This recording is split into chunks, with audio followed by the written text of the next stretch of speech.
comes mostly. Anyway, they're out there. Hare Krishna. Jaya Radha Madhava Kunja Bihari.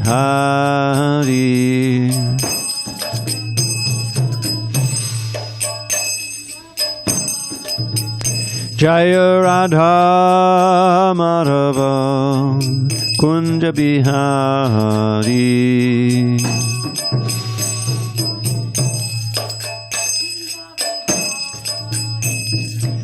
Gopi Jana Vallabha Girivaradhari.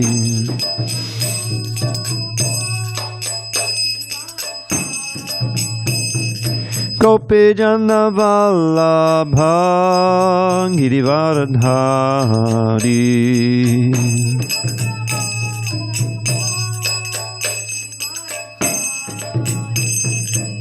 Yashodanandana Prajajana Ranjana.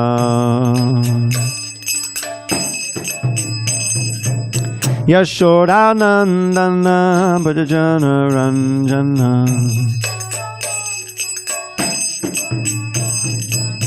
Yamuna Tira Vanachari. Yamuna Tira Vanachari.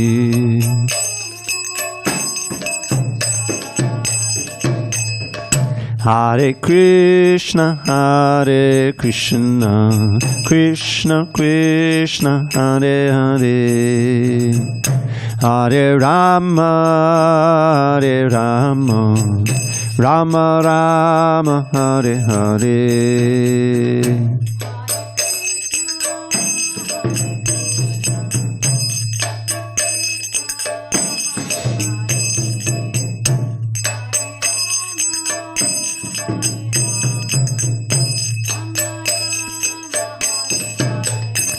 Hare Krishna, Hare Krishna, Krishna Krishna, Hare Hare, Hare Rama, Hare Rama, Rama Rama, Hare Hare.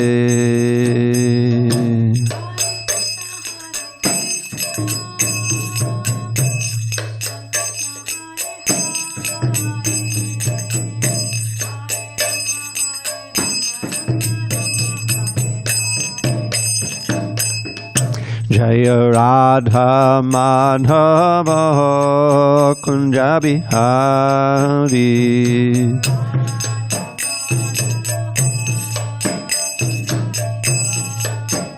Jaya Radha Madhava Kunja Bihari.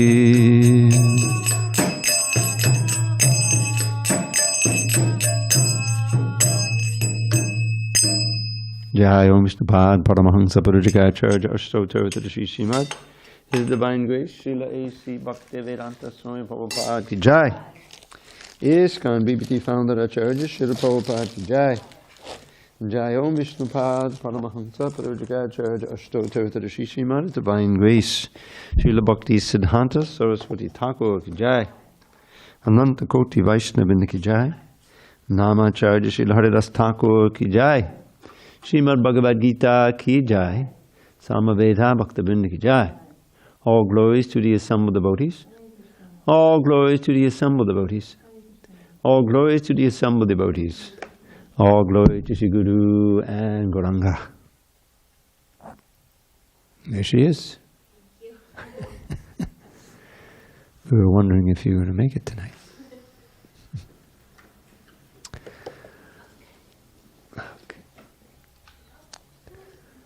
Om Namo Bhagavate Vasudevaya. Om Namo Bhagavate Vasudevaya. Om Namo Bhagavate Vasudevaya.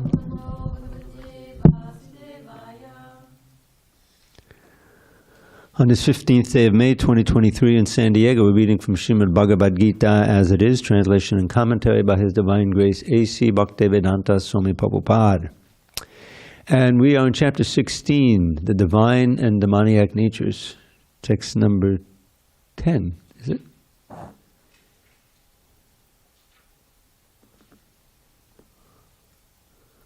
Or is it 11 and 12? You remember? Oh, you weren't here. No, I think it's 10. I think 10. Yeah.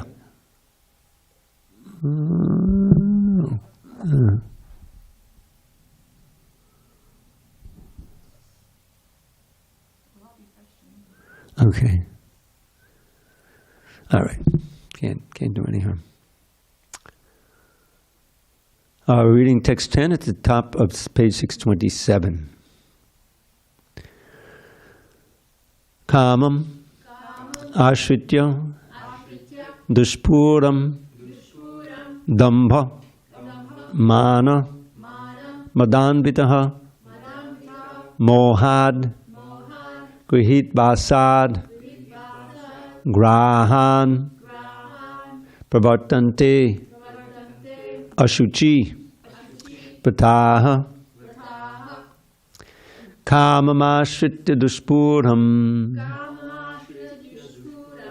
dambhamana madanvitaha mohad grihit basad grahan pravartante shuchivataha kamamashritya dushpuram dambhamana madanvitaha mohad grihit basad grahan pravartante shuchivataha kamamashritya dushpuram dambhamana madanvitaha mohad grihit basad grahan pravartante shuchivataha. Go ahead, Boo. Kamamashritya dushpuram dambhamana madanvitaha mohad grihit basad grahan pravartante shuchivataha. All right, we'll give him 5 seconds. Page 627. 627.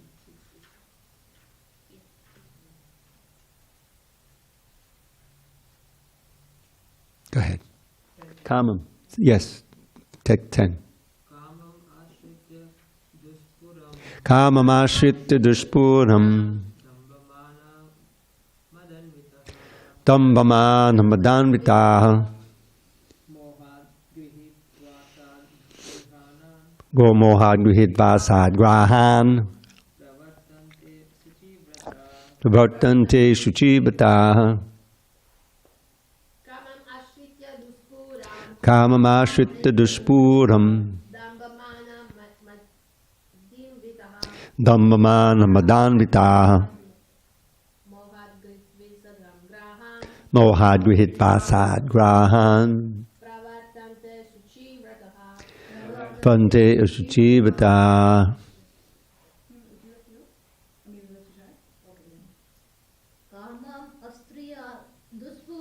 Kamamashritya dushpuram dambhamana madanvitaha mohad grihit vasad grahan pravartante shuchivataha kamamashritya dushpuram dambhamana madanvitaha mohad grihit vasad grahan pravartante shuchivataha. Word by words. Kamam, lust, ashrita, taking shelter of. Dushpuram, insatiable. Dambha, of pride. Mana, and false prestige. Mada anvitaha, absorbed in the conceit. Mohat, by illusion. Grihitva, taking. Asat, non-permanent. Grahan, things. Pravartante, they flourish. Ashuchi, to the unclean, vrataha, avowed. Translation. Taking shelter of insatiable lust and absorbed in the conceit of pride and false prestige, the demoniac, thus illusioned, are always sworn to unclean work, attracted by the impermanent. Purport. The demoniac mentality is described here. The demons have no satiation for their lust. They will go on increasing and increasing their insatiable desires for material enjoyment. Although they are always full of anxieties on account of accepting non-permanent things, they still continue to engage in such activities out of illusion. They have no knowledge and cannot tell that they are heading the wrong way. Accepting non-permanent things, such demoniac people create their own God, create their own hymns, and chant accordingly. The result is that they become more and more attracted to two things: sex enjoyment and accumulation of material wealth. The word ashuchi vrataha, unclean vows, is very significant in this connection. Such demoniac people are only attracted by wine, women, gambling, and meat eating. Those are their ashuchi, unclean habits. Excuse me. Induced by pride and false prestige, they create some principles of religion which are not approved by the Vedic injunctions. Although such demoniac people are most abominable in the world, by artificial means the world creates a false honor for them. Although they are gliding toward hell, they consider themselves very much advanced. Om Jnana Timirandasya Jnanandjana Shalakaya Chakshu Unmilitam Mena Tasmai Shri Gurave Namaha. I was born in the darkest of ignorance, but my spiritual master Srila Prabhupada opened my eyes with the torchlight of knowledge. I offer my humble obeisance unto him and all members of Sri Parampara. Well, I hope I can make it through.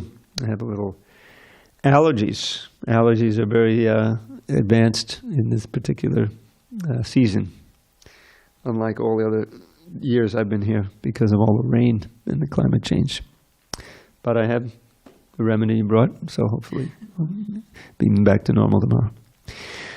So here we have more description of the demons. I was reminded of the verse spoken by Prahlad Maharaj when his father first asked him, "What did you learn today in school? What's the best thing you learned today?" And he was expecting that Prahlad would regurgitate some of the Machiavellian teachings that had been taught to him, making friends and enemies and getting ahead in the world of the demons. But Prahlad said, no, tat sadhu manye asudavarya dehinam sada samudvigna diyam asadgrahat hitvatmapatum grihamandakupam vanam gadoya dharamashriyeta. So this is the last thing Hiranyakashipu wanted to hear. But what he says there is very pertinent to this verse. The grihitvasad, grahad, notice that they're taking the impermanent things, they're holding on to them. Right? They're always sworn to unclean work, attracted by the impermanent. So, what Prahlad said here is that sadhu, now the word sadhu we know means a sadhu, a saint, right? But it's also an adjective, which means the best. So this is the best thing I learned today, oh Father. But he didn't call him Father. Prabhupada makes the point. He called him Asurya Varya, which means? Yes, the best of demons. Oh, best of the demons, he said to his father. Best thing I learned, in my opinion, best for whom? Prabhupada says on the tape, for the Dehinam, for the embodied souls. Dehinam. Tatsadaman Asuravarya Dehinam, who are Sada Samudvigna Diyam Asadgrahat, whose intelligence, consciousness is always disturbed because they're attracted to and holding on to the impermanent for dear life. This is the nature of demonic mentality and material mentality in general, which turns demonic when it becomes all-consuming and you have no any more good qualities. So here that's expressed. Mohad grihitva sadgrahan. Grihitva, taking the non-permanent things. You see that? Taking the... This is the nature of material illusion in general, and for those who are totally absorbed in it, and have no redeeming qualities at all. This is the demons. So they've taken shelter of lusty desires. In other words, fulfilling these material desires which are unlimited and never satisfied. We learned that back in the 3rd chapter. Dushpuram means very difficult to fulfill. And then this word damba again. This is like the 3rd time I think we've encountered this word in describing the demons. So damba means pride, but it has this aura, or this additional meaning of pretension, pretending to be religious. I always tell the story of the mafiosi in Life magazine that I saw when I was a kid. And a lot of they're all coming from Catholic backgrounds. They're either Irish or Italian, and so they're very careful to go to church every day. That morning they ordered a hit on one of their enemies, and then they go to church, and it's just a big show, because it's good to be thought of as pious and religious, right? That's one of the things. Same thing happened with Kamsa. Now, remember the famous scene, those who read the Krishna book, the 10th canto, you have this scene where Devaki is just married, right, to Vasudeva, and the sister, he's not really brother. There's cousin brothers. This thing in the Vedic culture is that brothers and sisters and cousins are in some similar relationship. So sometimes, and this was in the Sanskrit, I swear, that they describe Devaki as a sister of Kamsa. Swasra is practically the same word. But the father of Kamsa was Ugrasen. The father of Devaki was Devaka. Devaka and Ugrasen were brothers. They're cousins. But in any case, he's taken the reins to drive his sister, to her new home, and Vasudeva is there, the husband. Then there's this oracle that speaks, moving the pastime along. You fool! You're driving the chariot of the sister whose 8th son will kill you. So what was his immediate reaction? Well, I got to kill her. Forget this relationship, and he's about to chop off her head. Grabs her. Has a sword. He's got her hair. And Vasudeva, quick thinking. Basically the argument that won was that this will look very bad for you. She's not the danger. It's the 8th son, and I promise. I promise I will deliver the children one by one. And this is the key, is that Vasudeva was known to be very, when he made a promise, he kept it. This promise he broke. He never delivered Krishna. He took Krishna. Anyway, but that time, so Kamsa and said, yeah, that's good, because they'll deliver him and I'll just kill all the babies. And I won't have the bad reputation of killing my sister, so better, So it was all a calculation. I'll look pious, even though he's demon number 1. So this is what damba means. Damba means putting on a false front, that I'm very pious, I'm very religious, I'm very, good person. But behind, there's all of this nefarious activity. And you see that today. The politicians and all the kinds of leaders, many of them, they're demons. They have some side hustle, or they have some side thing where they're making millions of dollars somehow. And but externally they look like very pious people. And then some story comes out, it's revealed, This is what's going on. This world is basically led by the demons. So, ashuchi vrata, the unclean. The cleanliness is a symptom of the mode of goodness. These demons are absorbed in the mode of passion and the mode of ignorance. When we get in the mode of ignorance, then the cruelty comes in. Even sadism. We have this the paradukkha dukhi, right? The devotees have this ideal that they're sympathetic to everyone, not even just human beings, living beings. That we don't want to hurt anyone or any living entity necessarily, and we are, even if we're not responsible for the pain, we feel the pain, we want to try to relieve it by preaching Krishna consciousness. That's the best way of giving, happiness to everybody. So the demons are just the opposite.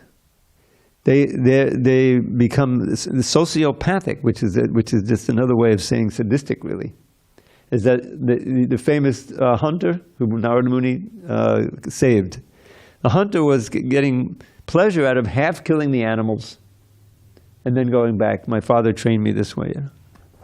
And Narada Muni said, look, you can be a hunter, but just kill the animals outright, And in one telling of the story, the hunter was doubting that, and then Narada Muni, by his mystic power, he was able to show him all these animals that he killed, just waiting for when he died, when they're going to take their revenge, on his way to hell, to be biting. They described that in the Kapila Deves. You have to pay for all that. So, but this is the nature of the demons, just the opposite of the devotees. The devotees, pada dukkha dukhi, when someone is suffering, they suffer empathy. That's Prahlad's mood. Shochet tova mukacheta indriyata maya sukata udvidhova mudan. The second half of this famous verse where he's saying, Nai bodhvijay, I'm not at all disturbed. Anytime I can chant your glories and dive into an ocean of pure nectar. He's speaking directly to the Lord Nrsingadev there, who just annihilated his father and all the demons. And he's Komala Nrsinga. Now he's completely pacified. Have you ever seen Komala Nrsinga? He's not like this. He's, because Prahlad is there. So, I have no problem because I'm with you. I can always invoke your presence by chanting glories. I'm not disturbed. And he proved it. His father tormented him in so many ways, and he was completely peaceful. He was not disturbed in the least.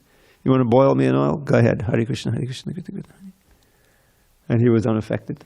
He was so absorbed. He's the exemplar, the acharya for meditation, for being absorbed in thought of Krishna.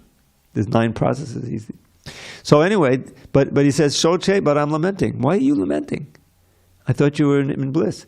Because of these fools and rascals who have turned away from you and they're trying to enjoy Maya Sakaya, these demons like my father, and they're suffering again and again. So the only hope they have, he says in the next verse, is you, and I have to give them you. Therefore I'm going to stay in the cities and work to try to preach Krishna consciousness. The 2 verses. So this is, the demons are, they've taken shelter of the impermanent, which means that they're doomed, and trying to satisfy lust, which is never satisfied, it burns like fire. In other words, they're leading tremendously frustrating lives, and they need reformation, or as Krishna says in the 4th chapter, they need to be removed from the scene and pushed on to their next. If they're killed by me, and then they'll be blessed.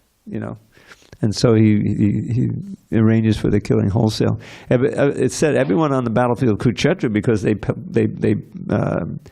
were killed in the presence of Krishna, they were all achieved higher levels of purification just by that. So this is the nature of the demons, and we are. This is a short chapter. We'll go on, but it's describing more and more of their qualities, and you don't have to go very far in present day to find these demons. I remember many years ago, back in the 70s, Jai Vaidya, when after he was Prabhupada disappeared, he came back to work with the BTG in 78, and he wrote an article, "The Demons Amongst Us." Demons amongst us.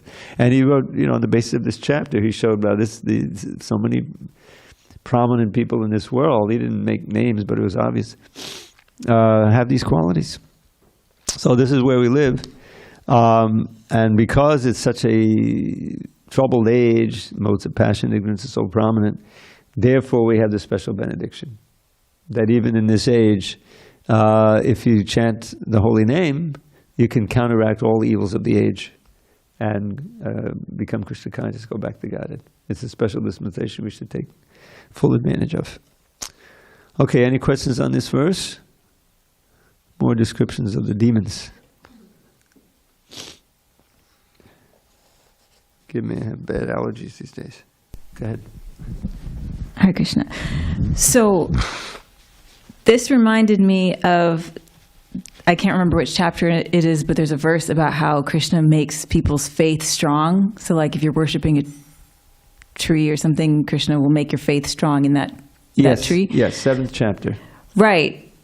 Yes. So does that apply here as well? I mean, they're creating their own God, creating their own hymns and chanting accordingly. Is Krishna making their faith strong for that?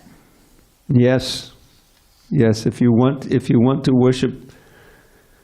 Oh God, I read this horrific story about this cult that developed in Kenya.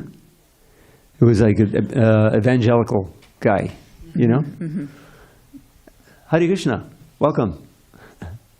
We're having Gita class, you're welcome to stay. We'll have a darshan at 8:15. 8:15 the deities will open, yeah. Or you can stay and listen to Bhagavad Gita discourse. Yeah, it was it started evangelical, and he was a very effective preacher, you know, very eloquent and convincing. And he convinced literally hundreds and hundreds of people to go with him into the desert and meet Jesus by starving to death. It just happened. They just discovered, there's all of these bodies they're picking up. Yeah, this is the demoniac. So, if you are trying, you know, whatever faith you want. In other words, what does he say there? Let me find the verse, because he starts out with. Skipping my mind. Kamaistaista vidyagyan pabudyante anya devata tangtame evati konte sadata bhavavita. Let's see. Yeah. Here we are. Yeah. Yeah. Text 20. Those whose intelligence has been stolen by material desires surrender unto demigods and follow the particular rules and regulations of worship according to their own natures. I'm in everyone's heart as a Supersoul. As soon as one desires to worship some demigod, I make his faith steady so that he can devote himself to that particular deity. Endowed with such a faith, he endeavors to worship a particular demigod and obtains his desires. But in actuality, these benefits are bestowed by me alone. So Krishna makes the faith strong. Now it also holds for if you want to worship anything. You know, what is worship? I mean, the political season now goes practically all the time. But there's a form of worship where you go to the rally, you listen to the person, you chant his glories, you give money, right? And you expect that you're going to, you know, conquer over the enemies. It's a form of worship, but it can be to the lowest of the low that you're worshiping there, and so that faith, when it's misdirected, can lead you into a hellish condition, and even those who don't believe in any higher power, they believe in science. They believe in their own strength. There's a certain, you have to have faith in something as you exist in this world. You can't live without faith, right? Prabhupada gives the example of the airplane. You get on the air, if you're wondering, will the airplane crash or not? You know, maybe you're not going to get on the airplane. You have to have full faith. Yes, they haven't had a crash. You know, they're very rare, and they have all kinds of the FAAs. You know, so I'll be all right. You know.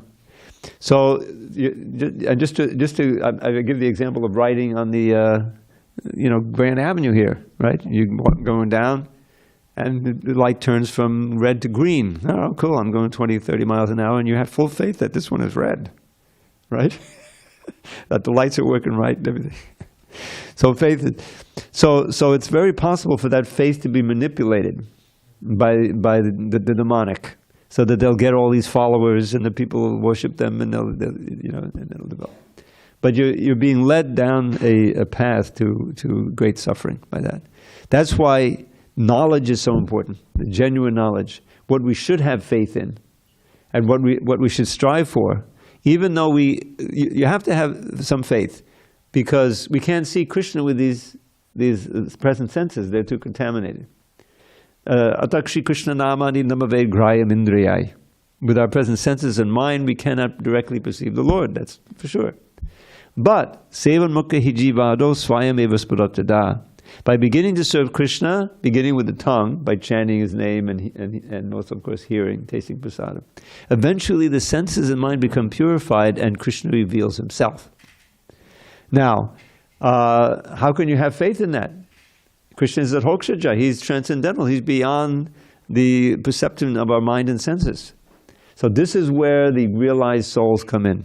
This is where it's so important to have the association of someone who has realized this, meaning that for them it's a direct, tangible experience. But we cannot perceive because they're purified, they can perceive Krishna. Krishna has revealed himself to them.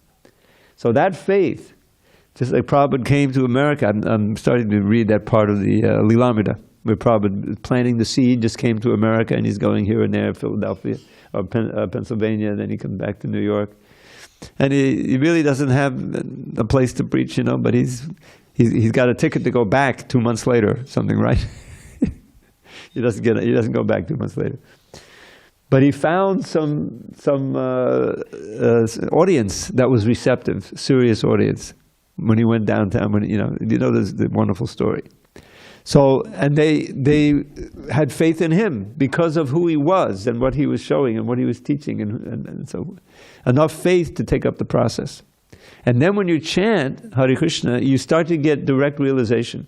It may be, it's a little bit at first, but it's something that can maintain your interest and your receptivity. And if you're willing to, follow the directions of bhakti, the do's and the don'ts, then you'll get more. After all, what does Krishna say? We can all chant together. It's a very famous verse. Rajavidya, Rajaguyam, Pavitram idamuttamam, Pratyakshaavagamam dharmyam, Susukam kartamabhyam. Pratyakshaavagamam dharmyam. This knowledge of Krishna consciousness is the king of education. The king of confidential knowledge. Rajavidya, Rajaguyam, Pavitram, the most purifying, idamuttamam. Pratyakshaavagamam dharmyam. It is directly perceived. When you follow it, you'll directly perceive it. Then you won't need faith at that time to go on. You already have direct experience, so that carries you forward. Susukam kartamam, and it's very joyfully performed, and it is eternal. Yavyayam. So, why should I have faith in that? Because I see there are all this great line of teachers who have come, right? It's history. You can read the history of Lord Chaitanya. It's not imaginary. But Rupa Goswami, they existed, experiencing all this bliss and all this erudition, So I might as well try it. Let me try it. I've tried all these other things and it's come out. Anyway. So that's it. Yes, Krishna will make us faith strong if we divert it into anything, And so we have to have direct it to the Supreme Personality of Godhead. All right, back to the 16th chapter. Sorry, I lost. Here we go. So should we go on? Oh yeah, take a book. Sorry. Okay, go ahead, Prabhu. Oh yeah, we need the mic. No, we need the mic because we have an audience outside. How do you want? I just wanted to ask about the word. Oh, you have to turn around. About the word unclean vows. Uh-huh. So because usually the word vows is used like, vow of austerity and things like that, but it's a very different use. Yes. What does vows mean in this case? Yeah, I vow to kill all my enemies and burn their houses down to the ground because they've, insulted me. These are, in other words, vow is simply a statement of determination. What page number is it again? 627. Okay. Yeah, unclean vows. This is just like Hiranyakashipu. He took a tremendous vow when he went off to perform that incredible austerity. All because he wanted to kill the person who killed my brother, right? Hiranyaksha, And he was very powerful. That vows and austerity, no matter what you do it for, will give you power if you do it right. And so he became extremely powerful. So powerful that even though the ants, he's holding his hands up for ages, The ants completely devoured his body, but he was what's a great yogi that he was keeping himself alive in the middle of his bones. His prana was going on. But he's emanating this effulgence, this fiery effulgence. He's burning the demigod's abodes. And so they went to Brahma, please do something. So he went down and he sprinkled the Kamandalu water on the anthill. And out comes this body, Hiranyakashipu with this renewed body that he developed by his mystic austerities, And he was so powerful that even Narada Muni had to bow down to him. So it was all a determination. It was an unclean vow because the whole purpose of it was to increase his dominating power. It's not easy to be a successful demon, even temporarily. First of all, there's all these other demons who are fighting with you. You have to be. What a mess. Okay, so what's the verse number again? 11 and 12. All right, sorry. Kind of lost my place here.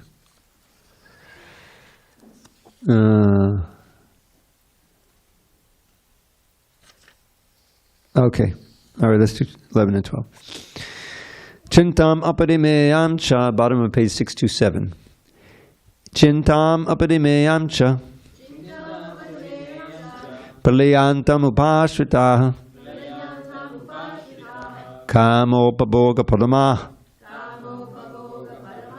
etabaditi nishchitaha, asha pasashatar bodha, kama krodha parayana, ihante kama bogartam, anyayen artha sanchayan. They, the demons, believe that to gratify the senses is the prime necessity of human civilization. Thus, until the end of life, their anxiety is immeasurable. Bound by a network of hundreds of thousands of desires and absorbed in lust and anger, they secure money by illegal means for sense gratification. Purport. The demoniac accept that the enjoyment of the senses is the ultimate goal of life. And this concept they maintain until death. They do not believe in life after death, and they do not believe that one takes on different types of bodies according to one's karma or activities in this world. Their plans for life are never finished, and they go on preparing plan after plan, all of which are never finished.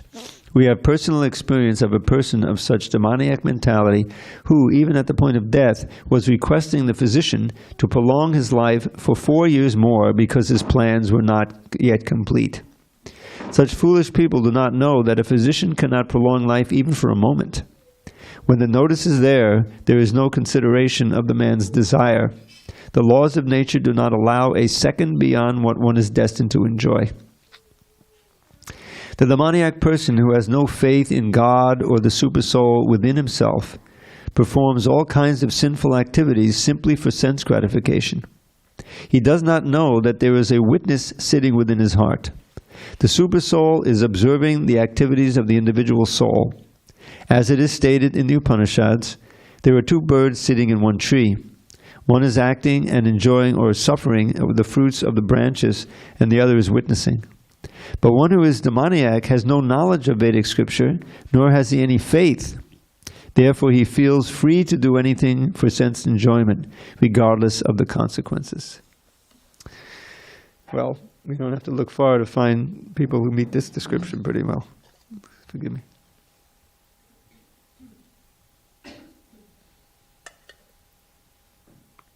Oh, Hare Krishna.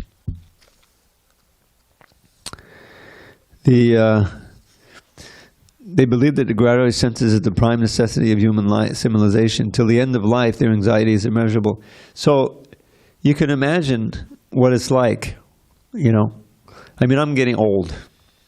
My body's getting old. And I can just see what a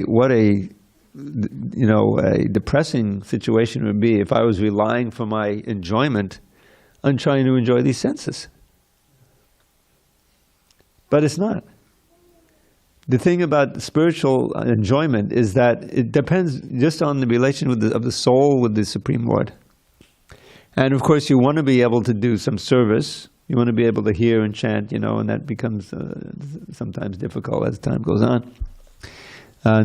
But still, the ultimate reality is the mind. If you can remember Krishna and you can glorify Him, and in that way serve, sometimes the service is simply being absorbed in Krishna. That's a service. Shravanam, Kirtanam, Vishnu, Smaranam. Smaranam is a service. Then Krishna reciprocates, and you feel peace, even at the time of death. We saw that even with some of our God brothers, and God sisters. This Rajendranandana Prabhu was very advanced. It's been a couple of years now. I forget how long it was. A year and a half, and he departed.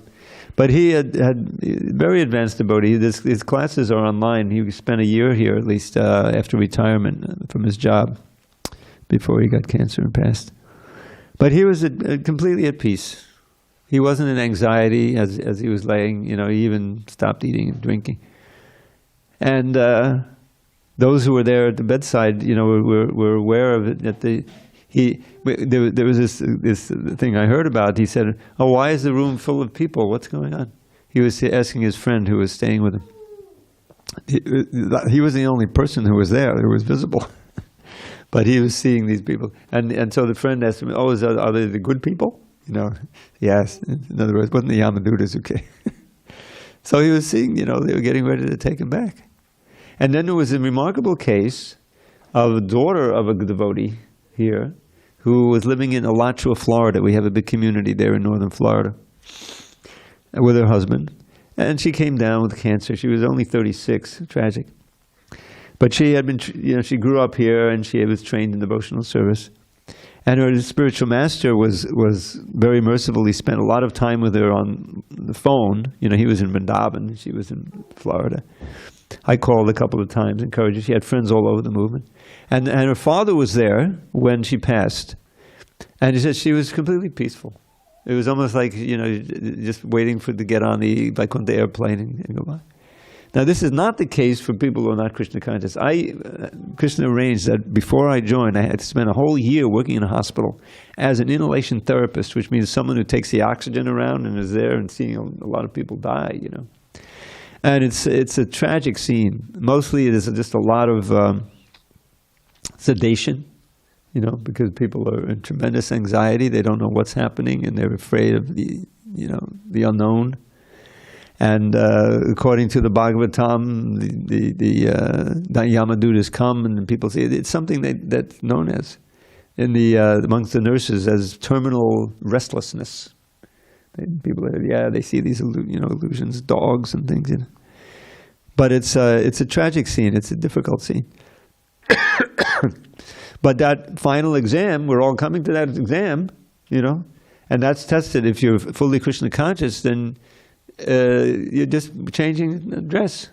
Krishna says in second chapter, Vasangsi jirnani yata vihaya davani gurnati naro parani tata sharirani vihaya jirnan jirnani sangyati navani dehi. It says, just as one gives up, in this t-shirt or sweatshirt, actually it may outlive me, I don't know, I may not ever give it up.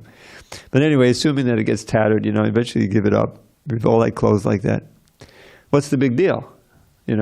So the body is like a set of clothes. Probably compared, you got the coat and the shirt. The shirt is what's on inside. That's the subtle body, the mind, intelligence, and ego. And then you have the external body, what we normally call the body. Well, the external body is going to die, but the internal body doesn't die. The mind, intelligence, and ego carries one to the next body. So one who's aware of that and who's fully Krishna conscious says, okay, the body is just a machine, I'm giving it up, but I have a grand future, Krishna is coming to take me, like that. Whereas someone who has full of all of these desires and remembers all of the people who he hurt, in order to get on top and make so much money, it's a nightmare. It's a horrible experience. And oftentimes you'll be thrown down into hellish condition and you may not even keep the human form of life. But isn't it wonderful? Krishna promises in the second chapter, Nehabha krimanashosti pratyabhayam navidyate. Swapamapasadhamasa trayate mahato bayat. That even a little advancement on this path of Krishna consciousness protects one from the most fearful type of danger, which is to lose the human form of life and be cast down. So Krishna recognizes any little thing we do for him. And we're sure that maybe we won't go back to Godhead, that's the full, but we'll go and have, as he says in the 6th chapter, Shuchinam Shrimatam Gahe Yoga Brashta Bhajayati. Those who are imperfect in yoga, they'll be born in a pure family or a family of bhakti yogis so they can continue their service. In other words, Krishna doesn't forget us, whatever we do. But these demons, they are destined to increase their suffering manyfold. So, and Krishna will, as he describes in the rest of the chapter, nothing is auspicious for them. Everything is taken away. He already spoken. Mrityu sarvaharas chaham. We just read that this morning in this morning's class. That everything is taken away. Everything material is taken away. So why work so hard for a few years to accumulate thousands, millions, even billions of dollars when you have to leave it? It's just insanity. That's the thing about the demonic mentality. It's completely a result of illusion, and it just creates great suffering. So we've been saved from that, hopefully, and we're trying to cultivate the qualities at the beginning of this chapter. Okay, any comments or questions on that particular verse? Kamam ashriti duspuram dhammamanamadhanata. Okay, one more set. Idamadya maya labdham imam prapse manoratam idamasti idamapi me bhavishyati punardanam asamaya hatakshatru hanishe chaparanapi isharoham hambogi siddhoham balavan sukhi adyo bijanavanasmi konyosti sadrishomaya yakshe dasyami modishya itya jnana vimohita. So Krishna now is taking the role of a demon. He's speaking as if he's a demon. The demoniac person thinks, so much wealth do I have today, and I will gain more according to my schemes. So much is mine now, and it will increase in the future more and more. He is my enemy, and I've killed him. And my other enemies will also be killed. I am the Lord of everything. I am the enjoyer. I am perfect, powerful, and happy. I am the richest man, surrounded by aristocratic relatives. There is none so powerful and happy as I am. I shall perform sacrifices, I shall give some charity, and thus I shall rejoice. In this way, such persons are deluded by ignorance. No purport there. All right, so we're going to leave it there because I want to leave time to discuss the next purport. It's very long and significant. But just a few words on this. This is quite a remarkable passage in the Gita where Krishna takes the role of the demons and he speaks like a demon.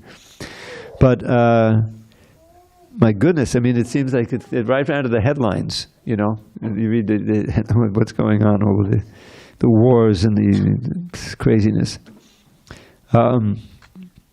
Notice the Damba. There's none so powerful. I shall perform sacrifices. I shall give some charity. This is the Damba. I want to look like a good person because I know that's advantageous to be thought of as a good person. So therefore, I'll fake it. I'll give some very small percentage of my wealth, for charity. Or like you have these big robber barons from the early 20th century, Carnegie and Vanderbilt and the guy, I forget, the oil guy, Rockefeller. And they all start foundations in the latter part of their life, right? These libraries, this whole library system in America was built by one of them. I think it was Carnegie, right? Yeah. He gave money from his, a couple of $1 billion in those days was a lot more. So these are exactly those who planned, and they I don't know, sometimes even got their competitors killed, whatever. But they're all demonic. because their whole reason for being was accumulating wealth and power, so they could enjoy. So but it doesn't look good. So so they want to look like good people, so they have these foundations. That's the Dhamma part, pretension. But these are the most unhappy people. One more reference to my old Rogues Gallery in the Life magazine.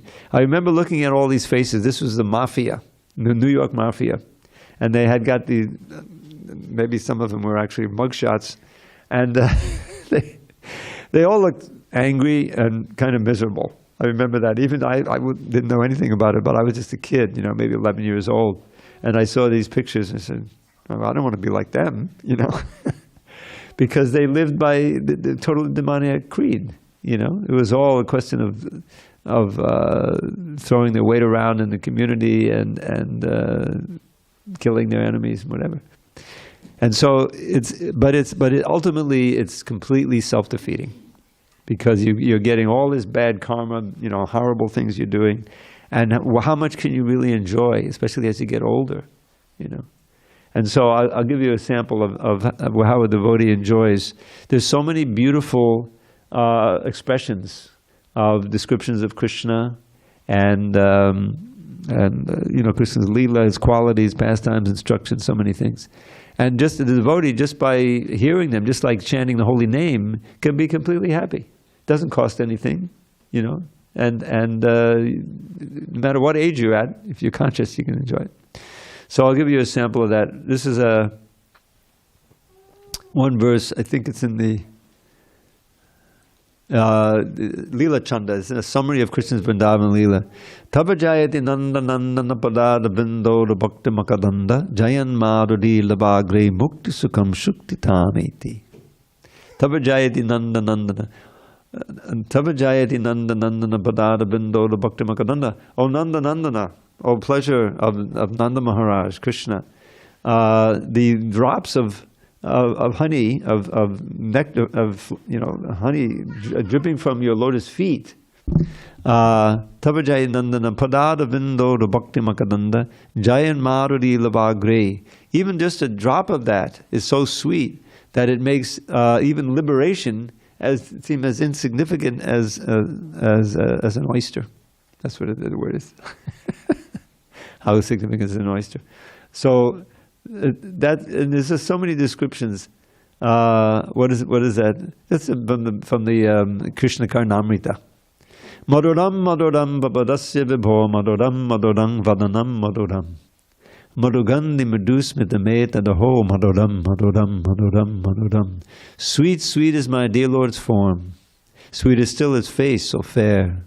But his honey-scented gentle smile is sweet beyond compare. Now, if you remember that, you can chant that just like you can chant Hare Krishna anytime, and it always brings happiness. No matter, you don't need any money, you don't need anything, And this is what Krishna is offering us: this ocean of unlimited, ever-increasing bliss, as opposed to these pathetic drops of sense gratification that ultimately bring you tremendous suffering. So take your pick. I'll take the endless ocean of ever-increasing bliss. All glory to Srila Prabhupada.